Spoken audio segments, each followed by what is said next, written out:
ओम शांति। प्यारे भाइयों बहनों, आज हम एक बहुत सुंदर और बहुत प्यारा विषय के ऊपर चर्चा करने जा रहे हैं, जिसका शीर्षक है स्थान का महत्व। बाल्यकाल से हम सब सुनते हैं, जानते हैं कि जैसा स्थान, जैसा वेशभूषा, जैसा वातावरण, उसका प्रभाव मानव मस्तिष्क पर अवश्य पड़ता है। आजकल बहुत सी दीदियाँ, छोटी बहनें, बड़ी दीदियाँ फ़ोन करती है और एक बात की थोड़ी शिकायत करती है, और वो बात ये है कि कोरोना काल के बाद से हमारे जो बाबा के बच्चे, गॉडली स्टूडेंट, रेगुलर क्लास में पहले जैसे नहीं आते। कई लोग ये कहते हैं कि हम जब पूछते हैं, बात करते हैं, तो अपनी मना स्थिति इस तरह से प्रकट करते हैं कि आजकल तो भाई जी हमारे पास व्हाट्सएप पे मुरली आ जाती है, हम तो टीवी में सुन लेते हैं, हम तो बहुत सारे ग्रुप से जुड़े हुए हैं, तो मुरली एक दिन पहले पढ़ लेते हैं।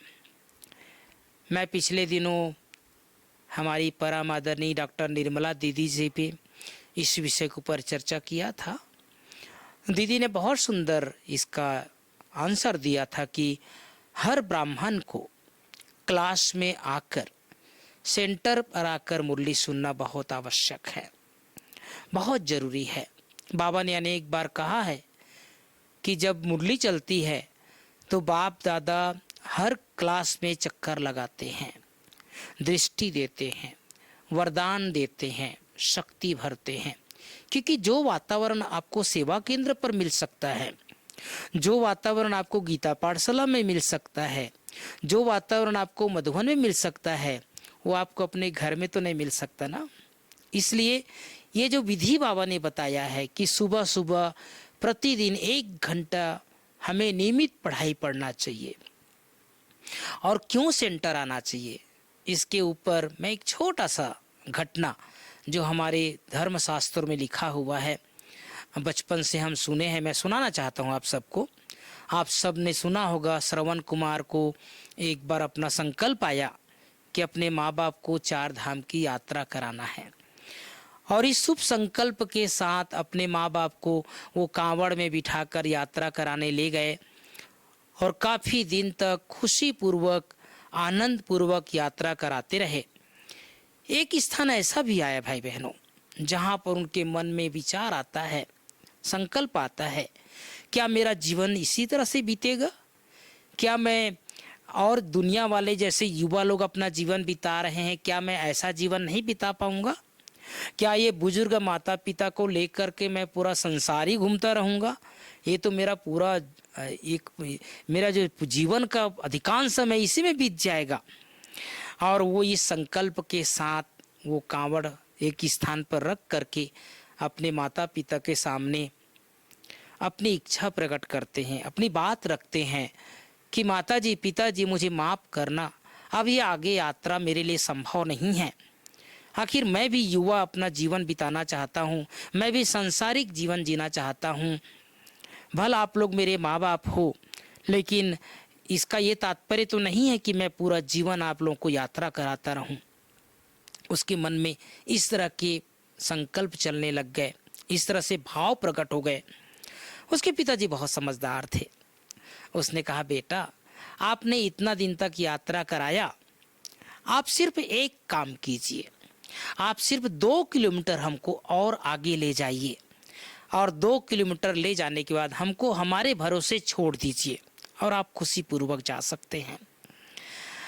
श्रवण कुमार के मन में आया कि जब इतना दिन तक मैंने यात्रा करा ही लिया है, अगर पिताजी आग्रह कर रहे हैं कि 2 किलोमीटर और ले चलो, तो क्यों ना मैं 2 किलोमीटर और ले चलता हूँ।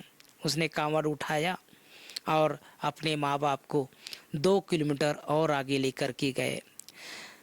भाइयों बहनों, जैसे ही 2 किलोमीटर आगे लेकर के गए, उनके मन में जो भाव पहले प्रकट हो रहे थे वो पूरा परिवर्तन हो गया। उसको लगा कि मैंने ये क्या सोच लिया, ये मैंने क्या परिकल्पना कर लिया, ये मैंने क्या पाप कर्म कर लिया कि अपने माँ बाप के लिए ऐसे ऐसे संकल्प कर लिए, ऐसे ऐसे विचार कर लिए, जिसके लिए मैंने पूरा अपना जीवन एक प्रकार से यात्रा के लिए समर्पित किया हुआ था। 4 धाम की यात्रा कराऊंगा और इस तरह के विचार मुझे क्यों मन में आ गए। उसने तुरंत कांवड़ रख करके दंडवत प्रणाम किया और माफ़ी मांगने लगे। उसके पिताजी ने कहा, बेटा तुम्हारा दोष नहीं है, ये स्थान का दोष था। यहाँ पर बहुत बड़े बड़े पाप कर्म हुए हैं। यहाँ पर बहुत एक प्रकार से ये जो जमीन है ये पाप की जमीन है, ये पाप भूमि बन चुकी है और इसके कारण से इस स्थान पर आते ही आपको इस तरह के ख्याल आने लग गए। इसलिए आपका दोष नहीं है, स्थान का दोष है। भाई बहनों, हम सबको भी अपने जीवन की यात्रा में इस बात का ध्यान रखना है, इस आध्यात्मिक यात्रा में इस बात का ध्यान रखना है कि घर गृहस्थ में रहते, परिवार में रहते, समय निकाल करके बाबा के घर जाकर मुरली सुनना, बाबा के घर जाकर के योग लगाना बहुत आवश्यक है। क्योंकि घर में अनेक प्रकार के सबके अपने अपने संकल्प होते हैं, अपने अपने विचार होते हैं, अपने अपने संस्कार होते हैं, अपने अपने कारोबार होते हैं।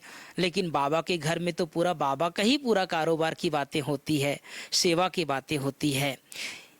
इसलिए बाबा ने कहा है स्थान का बहुत प्रभाव पड़ता है, स्थान का हमारे जीवन में बहुत महत्व है। आज हम सब का ये अनुभव है। देखो, साल में 1 बार 2 बार मधुबन आते हैं, चाहे ज्ञान सरोवर आते हैं, चाहे पांडव वन आते हैं, चाहे शांति वन आते हैं। कितना सुंदर इसका प्रभाव लेकर के जाते हैं।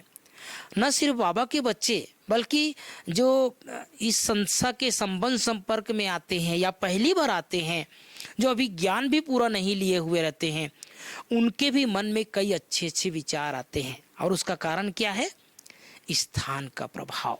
इसलिए हम सबको अपने जीवन की यात्रा में रोज नियम प्रमाण आध्यात्मिक ज्ञान सुनने के लिए, बाबा की मुरली सुनने के लिए सेवा केंद्र पर जरूर अवश्य जाना चाहिए। क्योंकि जो आपको भगवान का वरदान मिल सकता है वो टीवी में नहीं मिल सकता। जो भगवान की ब्लेसिंग मिल सकती है वो मोबाइल में नहीं मिल सकता। जो भगवान का एक प्रकार से दिव्य दृष्टि और भगवान का एक कृपा के पात्र हम बन सकते हैं, वो बाबा के घर में ही बन सकते हैं। इसलिए स्थान के महत्व को समझें और जीवन की यात्रा को आगे बढ़ाते चलें। ओम शांति।